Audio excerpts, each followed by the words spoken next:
सभी मीठे प्यारे भाई बहन को दिल से नमस्ते। ओम शांति। आज हम सुनेंगे सेफ्टी का साधन क्या है। बाबा किन बच्चों को सेफ्टी में रखता है, अंत समय किन बच्चों को बाबा खास करके सेफ्टी में रखेगा, ये आज हम विस्तार से सुनने वाले हैं मीठे प्यारे भाई बहन। चलिए हम शुरू करते हैं। विनाश का समय जितना नज़दीक आते जाएगा, लोगों के मन में उतना ही भय, टेंशन, दुख, अशांति ये सब बढ़ता जाएगा। बाबा तो कहता है दुख का पहाड़ गिरने वाला है। तो उसी समय हम क्या करेंगे? अभी के समय में देखिए एक परिस्थिति आता है तब हम भयभीत हो जाते हैं और बाबा से युग टूट जाता है और दुख ही दुख हम भुगते हैं। लेकिन अंतिम समय में फिर हम क्या करेंगे? मीठे प्यारे भाई बहन, अभी के जो समय है देखिए मीठे प्यारे भाई बहन, सेफ्टी में रहने के लिए लोग क्या क्या करते हैं। घर में कुत्ता रखते हैं, ऐसे बड़े बड़े दीवार बनाते हैं, सिक्योरिटी रखते हैं, उसके साथ ऐसा महल बनाते हैं, कहते हैं जो परिंदे भी पर मार न सके। उसके साथ बाउंसर भी लगते हैं, यानी जो पर्सनल गुंडे हैं वो भी रखते हैं, पुलिस स्टेशन नंबर रखते हैं। और जो नेता लोग हैं वो क्या करते हैं, वो जेड प्लस सिक्योरिटी लेते हैं, सुरक्षा लेते हैं, क्या क्या करते हैं मीठे प्यारे भाई बहन। फिर भी वो सेफ्टी में नहीं रहते, फिर भी उनके अंदर भय, टेंशन ही रहता है। ये सब बढ़ने वाला है। बाबा कहते हैं मेरा बच्चा बनना यानी सेफ्टी में रहना ही है। और बाबा ये भी गारंटी भी करता है मेरे बच्चे को अंत समय दाल रोटी ज़रूर मिलेगा। लेकिन इस सेफ्टी के लिए बाबा क्या कुछ खास कहा है, यही हम विस्तार में सुनने वाले हैं मीठे प्यारे भाई बहन। बाबा तो हम बच्चों को बोल दिया है जितना बाबा को याद में रहेंगे, बाबा को याद करेंगे, उतना ही सेफ्टी ही है। ये तो ठीक है। उसके साथ बाबा ने बोल दिया कि जो अंत समय में भयानक सीन जो आने वाले हैं उसको देखने के लिए हम नष्टमुआ के साथ साथ पूरा देही अभिमानी बनना चाहिए। लेकिन आज हम 3 बातें सुनेंगे मीठे प्यारे भाई बहन, और ये 3 बातों को अगर आप में विशेष रूप पे फोकस करेंगे और इस पर पुरुषार्थ करेंगे तो सदा ही सेफ्टी है मीठे प्यारे भाई बहन।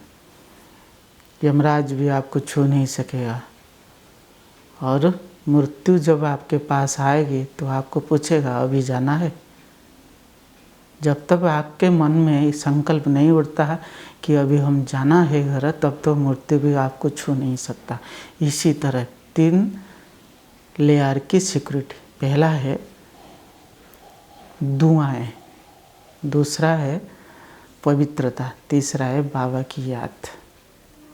ये तीनों पर आप अमल करते रहेंगे यानी सेफ्टी ही सेफ्टी, मौज ही मौज, सुख शांति सब कुछ इसमें ही समाया हुआ है। कैसे मीठे प्यारे भाई बहन, ये हम प्रूव करके सुनाता हूँ।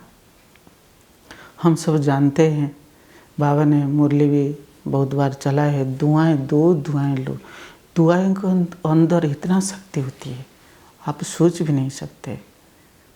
बाबा कहते हैं कि दुआएं आपको सदैव सेफ्टी में रखेगा। इस कलयुग दुनिया में भी सुंदर सी कहावत है, स्लोगन है, माँ की गाली टाली नहीं जाती, माँ की दुआएं खाली नहीं जाती।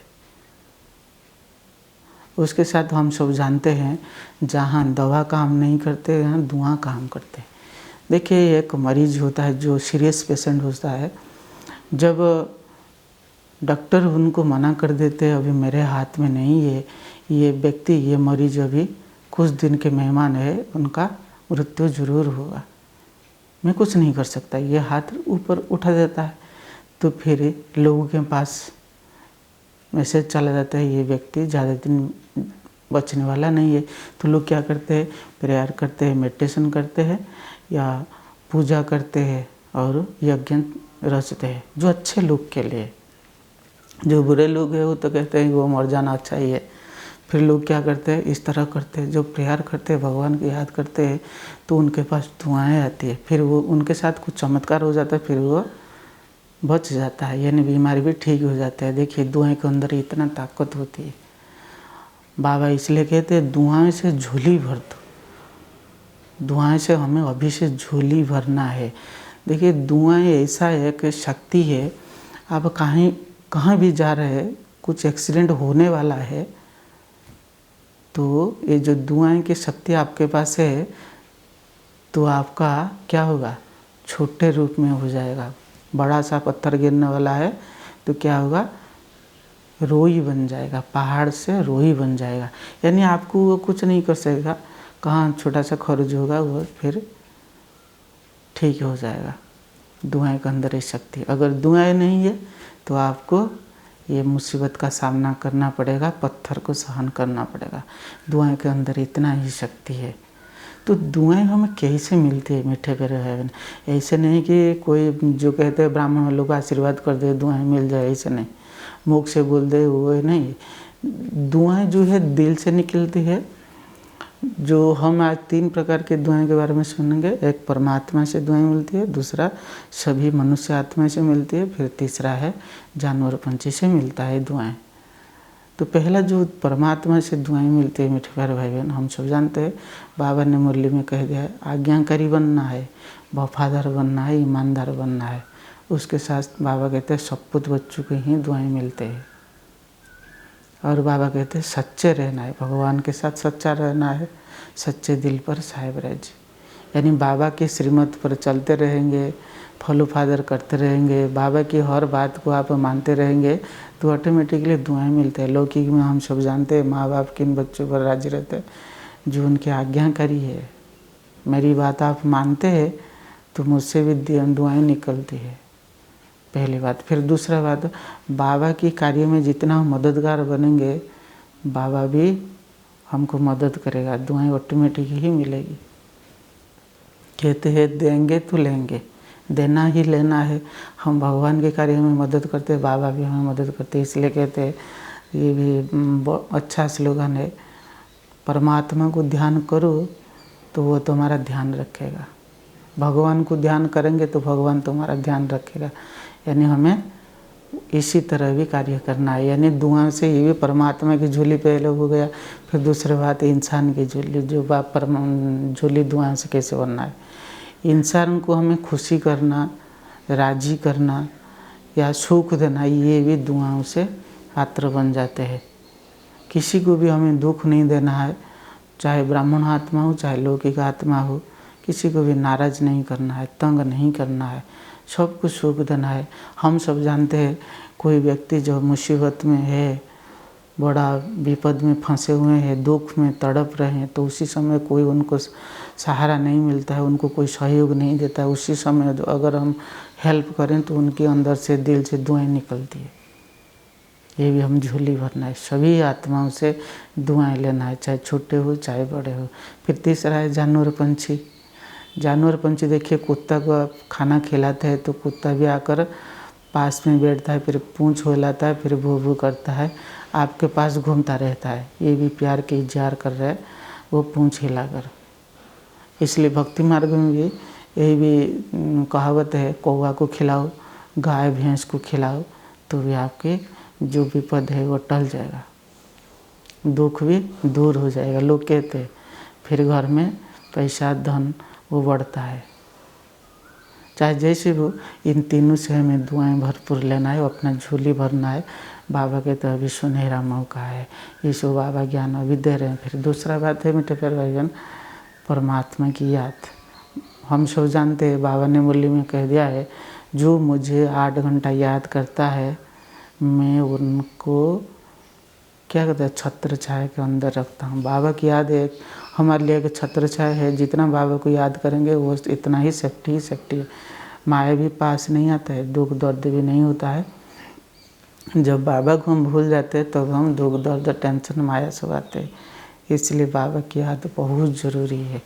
और बाबा की याद से हम सब जानते हैं पुण्य तो होता ही है, पाप कटता ही है, उसके साथ साथ दुआएं भी मिलती है। क्योंकि बाबा की जो श्रीमत है 8 घंटा आप याद करना है तो बाबा राजी हो जाएगा, बाबा खुश होगा। ये बच्चे मेरे मददगार बच्चे। बाबा ने बहुत बार मुरली में ये कह दिया है कि मुझे जो 8 घंटा याद करते हैं, यानी परमात्मा को आप मदद कर रहे हैं। सिर्फ हम ज्ञान दे रहे हैं, ठीक है। बाबा तो कहते हैं मेरी परिचय सबको दो, ये तो भी बाबा की मदद है। और नरकों को स्वर्ग बनाना, सेवा करना, ये सब तो ठीक है। लेकिन बाबा को 8 घंटा याद करना है। बाबा कहते हैं बहुत महारथी बच्चे मुझे याद नहीं करते हैं, सेवा बहुत करते हैं, मुरली चलाते हैं। इसलिए बाबा को याद करना है, निरंतर याद करना है। यही हमें बाबा हम सिखाया जाता है। यानी याद हमारा सेफ्टी के लिए बहुत बड़ा साधन है। इसलिए भी दुनिया में कहते हैं जिसका साथी है भगवान, उसको क्या डर है आंधी तूफान। भगवान को आपने ज़िंदगी भर साथी बनाया है और उनके संग संग रहते हैं। जब आप शिव शक्ति होकर या पांडव सेना होकर परमात्मा के साथ सेवा कर रहे हैं, उनके संग जुड़े हुए हैं बुद्धि से, तो आपका ऐसा कोई शक्ति नहीं है जो आपको टच कर सकते हैं। इसलिए कहते हैं तंत्र मंत्र यंत्र 3 प्रकार की शक्ति होती है। तंत्र साधना हो तो शक्ति आप सब जानते हैं, किसी को मार देते हैं। और दूसरा बात है यंत्र, जो साइंस की जो चीज़ें अभी जो निकल रहे उससे भी सुख मिलता है। उसके बाद मंत्र, मंत्र में इतना पावर होता है। बाबा कहते हैं इसलिए मनोनाभाव मध्याज भाई, ये मंत्र में इतना पावर होता है कि ये तीनों से दोनों से वो भारी है मंत्र। इसलिए मंत्र बाबा हम भूल दिया, अपने को आत्मा समझकर बाबा को याद करना है, ये सबसे अच्छा मंत्र है। और ये सेफ्टी का साधन बनता है। माया से, प्रकृति से, सभी तरफ से सेफ्टी ही सेफ्टी है। फिर तीसरा बात है मीठे भाई बहन, पवित्रता का शक्ति, पवित्रता का बल। पवित्रता ब्राह्मण जीवन का फाउंडेशन हम सब जानते हैं। और पवित्रता ही सुख शांति का जनन ही है। पवित्रता का गुण भी एक शक्ति है। इसलिए पवित्र रहना बहुत ज़रूरी है। ज्ञान मार्ग में, भक्ति मार्ग में तो थोड़ा बात अलग ही है। पवित्रता में इतना ताकत है। देखिए आज भी साधु सन्यासी जो लोग हैं, देखिए उनके साधु सन्यासी के चरण में लोग गिरते हैं, क्योंकि पवित्रता की ताकत उनमें है। देवी देवता के जो पवित्रता की झलक, पवित्रता की शक्ति भक्तों को खींचता है। इसलिए पवित्रता ही हमारा ब्राह्मण जीवन का फाउंडेशन है। बाबा कहती है पवित्र नहीं बनेंगे, बाबा कहते उच्च पद भी नहीं पाएंगे, हम सुख शांति भी नहीं अनुभव कर पाएंगे। बहुत सारी बेनिफिट है, योग भी लगेगा नहीं। इसलिए पवित्र होना बहुत ज़रूरी है। और जो पवित्र आत्मा जहाँ रहती है वहाँ सेफ्टी ही सेफ्टी है। कहते हैं पवित्र आत्मा किसी को दुख भी नहीं देता है, वो दुख भी भोग नहीं सकता, ये भी एक लॉ है। इसलिए पवित्रता की ताकत समझिए। सिर्फ ब्रह्मचर्य पवित्रता ये नहीं है। बाबा कहते हैं ब्रह्मचारी के साथ साथ ब्रह्मचारी भी बनना है। पवित्रता जो है सिर्फ शरीर को पवित्र रखना है ये नहीं है। बाबा कहते हैं सभी जो काम जीत, कामनाओं से भी जीत, सभी कामनाओं को, हमारे जो गंदे गंदे इच्छा है इसको सब छोड़ देना है। सिर्फ यही इच्छा रखना है, बाबा को हम याद करना है। पवित्रता सिर्फ इतना ही नहीं है जो मन में वचन, संकल्प, कर्म, उसके साथ भोजन, दृष्टि, वृत्ति, संबंध, संपर्क, ये सब में पवित्रता का धारण करने, तभी जाकर आप सेफ्टी में रहेंगे। जहाँ पवित्र आत्माएं रहती है वहाँ दुख दर्द कुछ होता ही नहीं है। देखिए एक साधु, एक सन्यासी, हम आपने ज़रूर देखा होगा, पढ़े हुए, और अभी भी हिमालय में तपस्या कर रहे हैं। कुछ लोग ऐसे अच्छे साधु है जो जंगल में तपस्या कर रहे हैं। देखिए जंगल में कितने बड़े बड़े खूंखार जानवर होते हैं, हिंस्र जानवर होते हुए भी, शेर या चीता होते हुए भी, सांप जहरीला, उसके साथ साथ टिंडन बिच्छू, ये सब होते हुए भी उनको कुछ नहीं कर सकते। वो छोटा सा वो पत्थर या पेड़ पौधों से वो अपना कुटिया जमा कर रहती है, कोई दुख दर्द भी नहीं होता है और उनको सुख सुविधा भी अनुभव होती है। परमात्मा की याद में लीन होती है वो जो जिनको याद कर रहे हैं। देखिए कितना सेफ्टी है। यानी ये तीनों है, पवित्रता, दुआएं और परमात्मा की याद। ये 3 लेयर प्रोटेक्शन है। इसको आप बढ़ाते जाएंगे। संसार में ऐसा कोई शक्ति नहीं है जो आपको तकलीफ दे सके। मीठे प्यारे भाई बहन, इसमें ज़रूर अमल करना है। और उसके साथ बाबा ने जो बता दिया है देही अभिमानी बनने का, नष्ट मुआ बनने का, इसमें भी फोकस करना है। तो आप सेफ्टी ही सेफ्टी है, मौज है, सुख शांति सब कुछ आप फील कर पाएंगे। मेरा अनुभव है, मैं इतना करता हूँ, इतना सेफ्टी में रहता हूँ, अगर ज़्यादा हम करते हैं तो कितना हम प्राप्त होता है। बाबा कहते हैं आगे भी ऐसे होने वाला है, चाहे जैसे भी हो। ये सब बातों को ध्यान रखते हुए पुरुषार्थ करना है मीठे प्यारे भाई बहन। सुख शांति सेफ्टी सब कुछ होगा। मैं आशा करता हूँ इस वीडियो को आप अच्छा लगा होगा, और वीडियो अच्छा लग रहा है तो बाप दादा को दिल से थैंक यू बोलना, और मीठे बाबा, प्यारे बाबा, मेरे बाबा, भोले बाबा ये लिखना है, और चैनल को सब्सक्राइब करना है। ओम शांति।